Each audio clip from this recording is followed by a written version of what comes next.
আবার দুঃসংবাদ টেলিপাড়াতে। এদিন সকাল হতেই শোকের ছায়া নেমে এলো। গতকাল ভোরবেলা হৃদরোগে আক্রান্ত হয়ে প্রয়াত হলেন বাংলা ধারাবাহিকের জনপ্রিয় অভিনেত্রী কাঞ্চনা মৈত্রর মা। মৃত্যুকালে ওনার বয়স হয়েছিল ৭২ বছর। ২০১৪ সালে বাবাকে হারাবার পরে মাই তার একমাত্র সাপোর্ট সিস্টেম ছিলেন।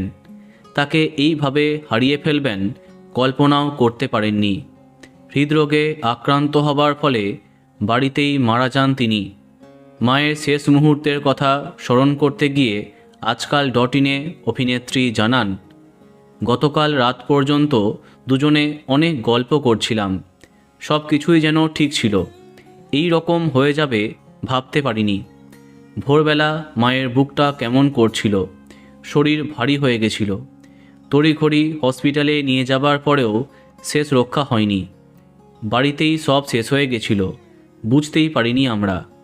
কাঞ্চনা আরও জানান, গতকালকেই মাকে জিজ্ঞেস করছিলাম যে আমার ছবির প্রমোশনে আমি কি পরব।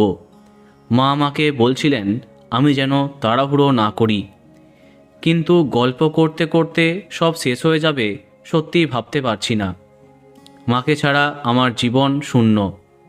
২০১৪ সালে বাবাকে হারাবার পরে মাই তার সব ছিলেন।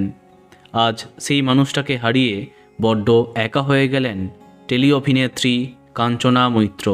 বন্ধুরা, ভিডিওটি এইটুকুই। বাংলা বিনোদনের অন্যান্য খবর পেতে সাবস্ক্রাইব কারেন্ট বস। ধন্যবাদ।